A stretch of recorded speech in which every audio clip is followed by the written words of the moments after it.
আমি এনেকে লাকুটিৰে পলসৰ মাজেৰে খোজকাঢ়ি আহি বিহুবৰ চিলনীৰ নেপালী খুটি গাঁৱত উপস্থিত হৈছে। সম্পূৰ্ণ নিচিন্ন হৈছে বুলি ক'লেও ভুল কোৱা নহ'ব।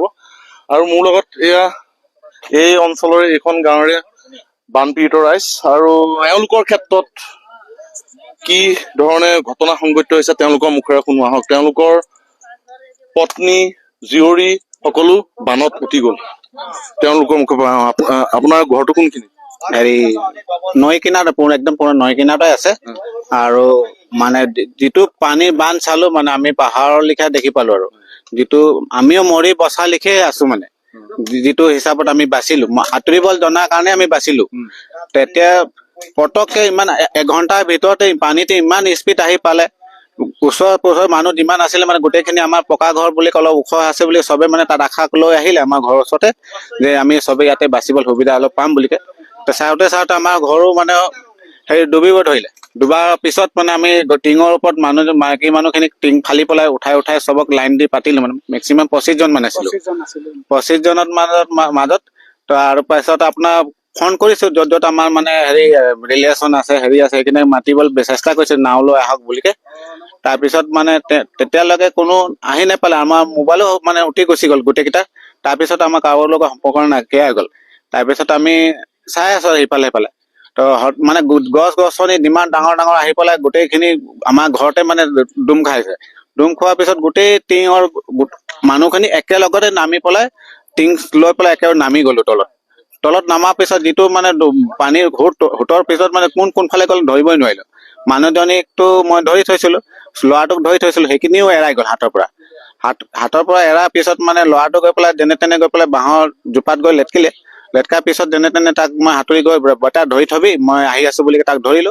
তাৰপিছত বেটাক ধৰাৰ পিছত মানুহজনীয়ে মানে এবাৰ ওলালে, তাক চাকৰিতে মানে আৰু গুচিয়ে গ'ল। ইমান পানী কোবত আহিছে। তাৰপিছত আমাৰ ভাই বোৱাৰী আছিলে, ভাই বোৱাৰীজনেও মানে হেৰি সৰু এটা কেঁচুৱা লৈ আছিল, তেওঁ সোমালে আৰু ওলাই নাহিলে মানে। আমাৰ ভাইটি মানে আপোনাৰ এতিয়া মানুহজনী উটি গুচি গ'ল, একো নাইও পোৱাও নাই এতিয়া। আপোনাৰ কোন? মোৰো মাইকী মানুহ সৰু কেঁচুৱা এজন পানীত উটি গ'ল। একো কাৰো সন্ধান পোৱা নাই। মোৰো মাইকী মানুহ আছিলে, বহুত ভাল আছিলে। অংকৰ গুচি গ'ল, মোৰ নাই একো বেচাব নোৱাৰিলে, কাপোৰ কানি মোৰ মাইকী মানুহ গুচি গ'ল, ৰখাব নোৱাৰিলে। এবাৰ মই পুলিচ এটাকো ফোন কৰি আছো যে কিবা এটা উপায় কিবা এটা কৰি দে বোলে। মেইন একদম জেগাতে আছে বুলি কৈছে।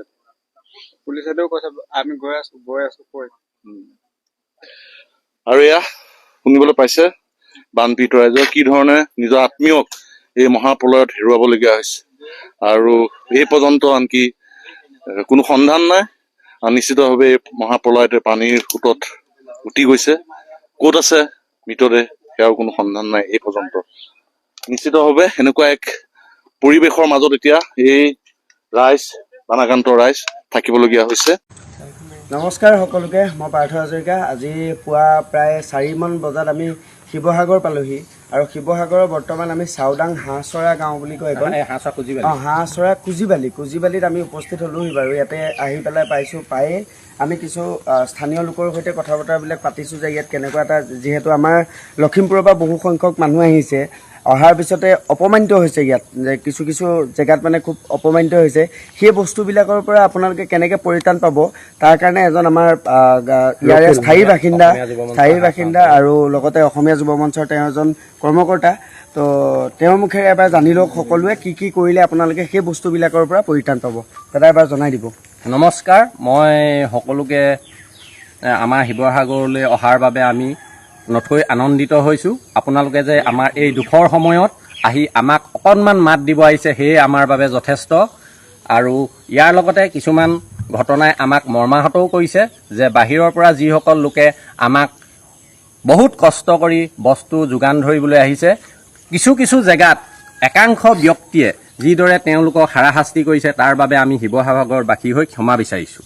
ইয়াতে কওঁ যে বিক্ষিপ্ত ঘটনা যিকোনো জেগাত হ'বই, কিন্তু সেই বিক্ষিপ্ত ঘটনাবোৰৰ পৰা আঁতৰি থাকিবলৈ হ'লে আমি বাহিৰৰ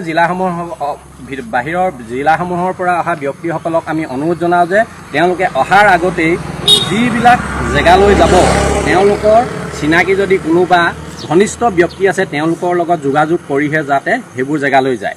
আৰু বস্তু বিতৰণ কৰোঁতে যাতে কোনো হৈ হাল্লা হুলস্থুল নহয় তাৰ বাবে স্থানীয় ব্যক্তি কিছুমানক আগতীয়াকৈ আপোনালোকে দায়িত্ব দি থ'ব আৰু সেইমতে কিছুমান লিষ্ট প্ৰস্তুত কৰিব আৰু সেই লিষ্ট প্ৰস্তুত কৰি সেই গাঁৱৰ ব্যক্তিকেইজনৰ যোগেদিয়ে সম্পূৰ্ণ শৃংখলাবদ্ধভাৱে বস্তুবিলাক বিতৰণ কৰাৰ যত্ন কৰিব।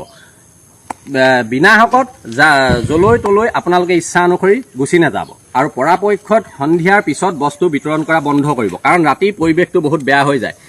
এচাম মানুহ আমি এনেকুৱা পাইছোঁ, ময়ো বিশেষকৈ আজি 5 দিন ধৰি নোখোৱা নোবোৱাকৈ ৰিলিফত লাগি আছোঁ। মোৰ নিজৰ ঘৰ ডুবি গৈছে, তথাপিও মই নিজৰ ঘৰ আজিলৈকে চফা কৰিব পৰা নাই, কিন্তু আত্মজনৰ কাষত মই সদায় থিয় হ'বলৈ আমাৰ টীমটো সদায় আগবাঢ়ি গৈ আছে। আৰু ইয়াতে মোৰ অভিজ্ঞতাৰ ফালৰ পৰা কওঁ যে কিছুমান মানুহে অকল বস্তুটোৰ প্ৰতি গুৰুত্ব দিয়ে, কিন্তু বাহিৰৰ পৰা অতিথিসকলক একো সন্মান দিব নাজানে। গতিকে আপোনালোকক বিশেষভাৱে অনুৰোধ কৰোঁ, আমাৰ শিৱসাগৰবাসীক আপোনালোকে উদ্ধাৰ কৰিবলৈ আহিছে, সেইটো আমাৰ বাবে গৌৰৱৰ কথা, কিন্তু ইয়াৰ লগতে আপোনালোকৰ জীৱনৰ নিৰাপত্তাৰ কথাও আছে।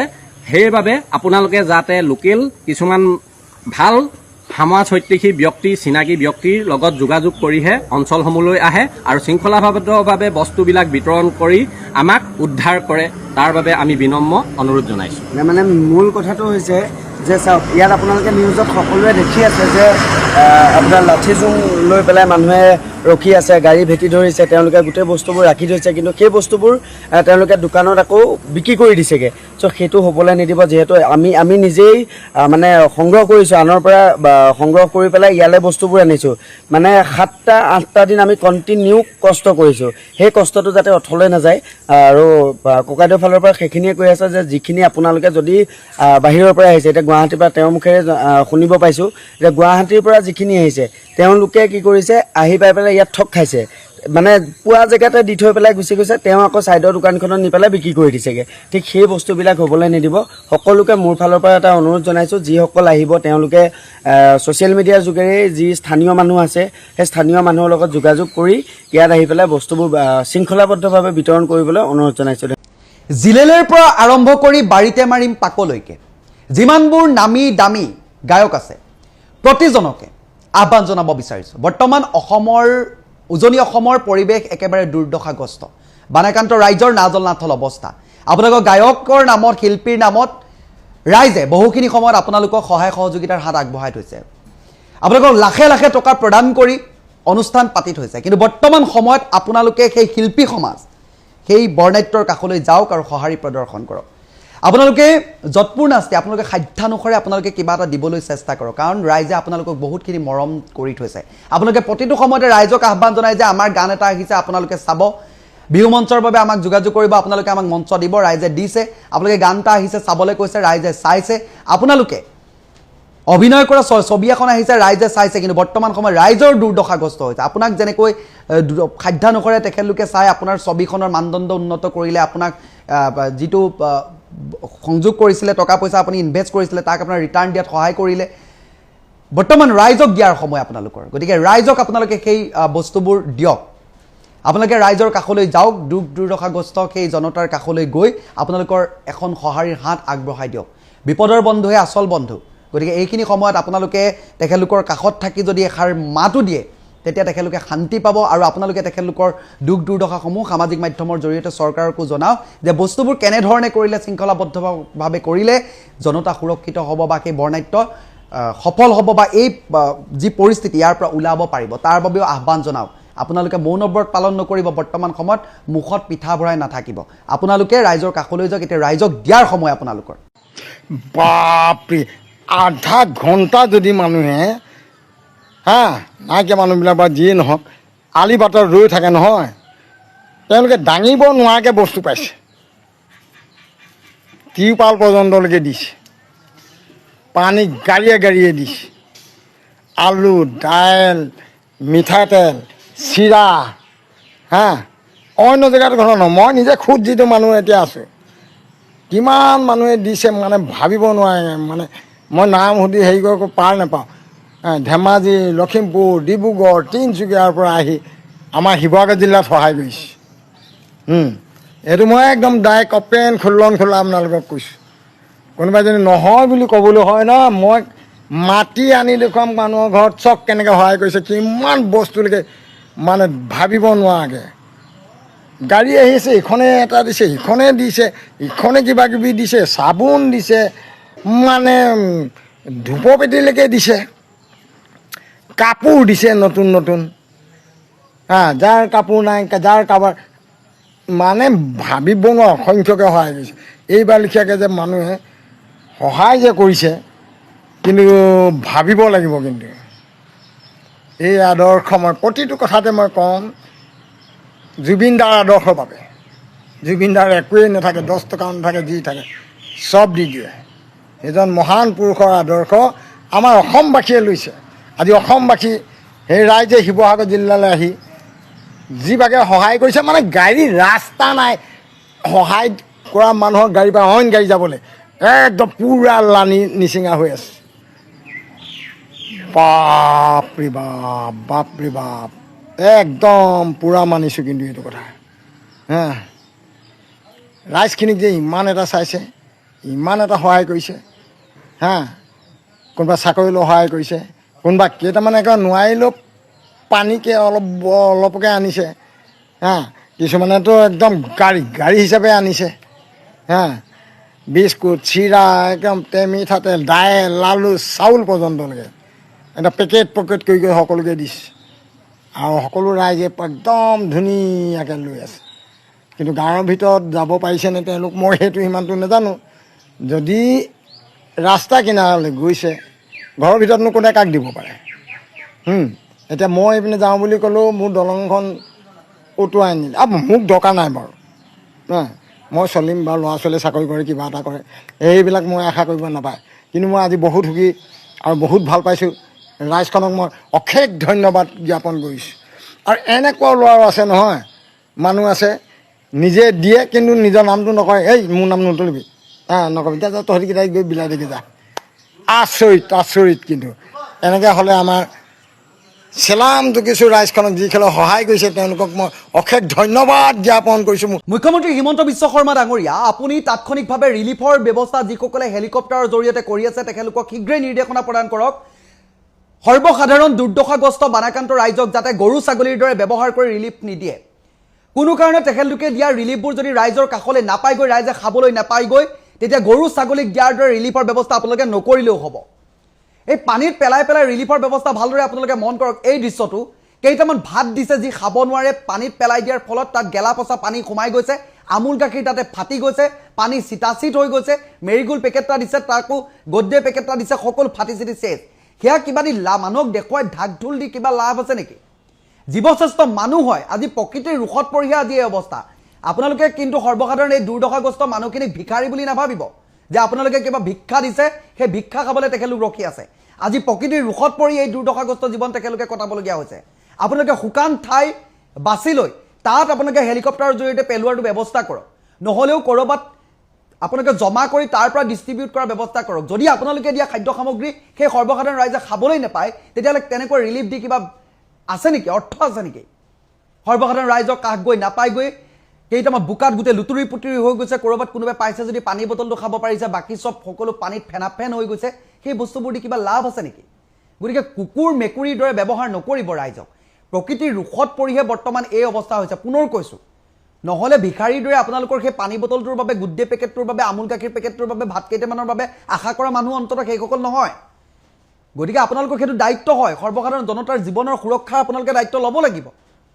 গতিকে আপোনালোকে যি দায়িত্ব পালন কৰিছে তেখেতলোকক নিৰ্দেশনা প্ৰদান কৰক, কোনো কাৰণত হেলিকপ্টাৰে যাতে বস্তু তেনেকুৱা ধৰণে পেলাই ৰিলিফৰ প্ৰদান নকৰে। নমস্কাৰ, মই পবিত্ৰ মেছ। প্ৰথমতে আপোনালোকে চাওক এই ভিডিঅ'টো দেখিলে এয়া চৰকাৰৰ ফালৰ পৰা যোগান ধৰা ৰিলিফৰ ব্যৱস্থা। পোনপ্ৰথমতে ক'ব বিচাৰিছোঁ, জীৱশ্ৰেষ্ঠ হিচাপে আজি এই বানাক্ৰান্তৰ দুৰ্দশাগ্ৰস্ত এই পৰিস্থিতিটোক আপোনালোকে ভেঙুচালি নকৰিব। আপোনালোকে যদি ৰিলিফৰ বস্তুটো তেখেতলোকে খাবই নোৱাৰে, তেতিয়াহ'লে আপোনালোকে সেই ৰিলিফ দিয়াৰ জানো অৰ্থ থাকিব? সেই বানাক্ৰান্ত ৰাইজে এমুঠি খাবৰ বাবে হেলিকপ্টাৰৰ পৰা ৰিলিফ দিছে বুলি দৌৰি গৈ তাত যেতিয়া বোকাময় কিছুমান বস্তু দেখিব, এটা আমুলৰ পেকেট দেখিব, ফটা চিটা, তাৰ পৰা পানী বটলটো দেখিব, বোকাৰে লুতুৰি পুতুৰি, চিৰা বা মুড়ি কিবা এটা দিছে, সেইখিনি লুতুৰি পুতুৰি, সেই বস্তু যদি মানুহে খাবই নোৱাৰে, তেতিয়া মানুহক দেখুৱাই হেলিকপ্টাৰখন উৰুৱাই ৰিলিফ দিছোঁ বুলি আপোনালোকে জহাই থাকিলেতো নহ'ব। বাণাকান্ত ৰাইজে সেয়া পাব লাগিব। বাণাকান্ত ৰাইজে এই দুৰ্দশাময় সময়খিনি তেখেতলোকে খাবৰ বাবে যি যোগান ধৰিছে, সেয়া তেখেতলোকে খাব পাব লাগিব। তেতিয়াহে আপোনালোকে প্ৰকৃততে সেই ৰিলিফৰ ব্যৱস্থাটো কৰাটো সাৰ্থকতা থাকিব। নহ'লে কেৱল মাত্ৰ দেখুৱাব লাগে কাৰণেই আপোনালোকে ৰিলিফৰ ব্যৱস্থাটো নকৰিব। বিনম্ৰতাৰে আহ্বান জনাইছোঁ চৰকাৰৰ ঘৰৰ বিষয়াসকলক, প্ৰতিজন ৰিলিফ দিয়া ব্যক্তিক, সেইসকল ব্যক্তিৰ দুৰ্দশাগ্ৰস্ত জীৱন এই বলিয়া বানৰ এই পৰিৱেশটোৰ বাবেহে হৈছে। অন্যহাতে আপোনালোকৰ পৰা পানী বটল এটাৰ আশাত বা কাৰোবাৰ পৰা সেই চিৰা মুড়ি গুড় কেইটামানৰ, গুড় অকণমানৰ আশাত, মিঠাতেল অকণমানৰ আশাত, আলু কেইটামানৰ আশাত তেখেতলোক আলিত এইদৰে বহি থাকিব নালাগে। এই প্ৰকৃতিৰ যি ৰুষ্ট ৰূপ, তাৰ প্ৰতি যি সংহাৰী ৰূপ ধাৰণ কৰিছে, তাৰ বাবে ঘৰখন হেৰুৱাই আজি আলিত বসতি কৰিছে, ঘৰৰ পৰা বস্তু উলিয়াব নাপালে, দোকান পোহাৰ বন্ধ, ৰাস্তা পদূলি বুৰি গ'ল, তাৰ বাবে আপোনালোকে আজি সহায় কৰিছে। সেই সহায় যদি তেখেতলোকৰ ওচৰত নাপায়গৈ, তেতিয়াহ'লে সেই সহায়ৰ জানো কিবা মূল্য থাকিব? গতিকে আপোনালোকে যি দিয়ে, যি নকৰক, লাগিলে ৰিলিফৰ ব্যৱস্থা যেনেকেই নকৰক, সকলোকে ধন্যবাদ। এই বিপদৰ সময়খিনি যিসকল ব্যক্তি গৈ সেই বাণাকান্ত ৰাইজৰ, দুৰ্দশাগ্ৰস্ত ৰাইজৰ কাষত থিয় দিছে, ধন্যবাদ। কিন্তু এয়া জানো দিয়া প্ৰক্ৰিয়া হ'ব পাৰে? গৰু ছাগলীক দিয়া বুলি ক'বলৈও আপুনি নোৱাৰে, কাৰণ গৰু ছাগলীকো তেনেকৈ দিব নালাগে। এই বস্তুটো চাওকচোন আপোনালোকে ভালদৰে, মোৰ বেজিত আপোনালোকে দেখি আছে, এটা আমুলৰ পেকেট অৱস্থা নাই, চিৰা মুড়ি কিবা আছিলে অৱস্থা নাই, পানী বটল দিছে, বোকাৰে লুতুৰি পুতুৰি, এনেকৈ কিবা ৰিলিফৰ ব্যৱস্থা দিয়ে নেকি? হাতযোৰ কৰি অনুৰোধ জনাইছোঁ, বাণাকান্তৰ দুৰ্দশাগ্ৰস্ত ৰাইজক ভেঙুচালি নকৰিব। এনেই তেখেতলোক শোকসন্তপ্ত, ম্ৰিয়মান, তেখেতলোকৰ ঘৰখন হেৰুৱাই, পৰিয়ালৰ কাৰোবাক হেৰুৱাই, গোটেই পৰিৱেশটো নাজল নাথল। গতিকে অলপ যদি দিয়াৰ ব্যৱস্থা কৰিছে, অলপ ভদ্ৰভাৱে বা ভালদৰে দিব, কাৰণ এনেকৈ বিজতৰীয়া কৰি দিলে যদি বাণাকান্ত ৰাইজে সেই নাপায়গৈ, তেতিয়াহ'লে এই এনেকুৱা ৰিলিফৰ কোনো ধৰণৰ মূল্য নাই।